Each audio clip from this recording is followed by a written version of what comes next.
একটা মানুষকে তখনই নিচে নামানো হয় টেনে যখন সেই মানুষটা ভাইরাল হয়ে যায়, বড় হয়ে যায়। আর তখনই কিছু মানুষ তাকে টেনে নিচে নামানোর চেষ্টা করে।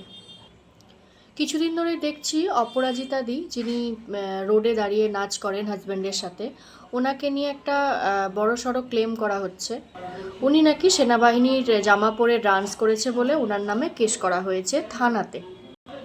তো যে বা যারা, যে দাদা বা দিদিরা ওনার নামে কেস করা হয়েছে বলে এত খুশি হচ্ছেন, বা যে দাদা ওনার নামে কেসটা করেছে, ওনাকে বলছি খোঁজ নিয়ে দেখুন দাদা।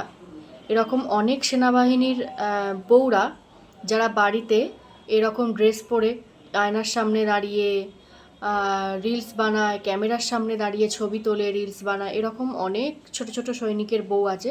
ইনি ভাইরাল দিদি বলে এনার নামটাই সবার আগে উঠে এসেছে, কিন্তু এরকম অনেক দাদা দিদিরা আছে, দাদারা না সরি, দিদিরা আছে যারা সৈনিকের ড্রেস পরে এরকমভাবে ভিডিও বানান।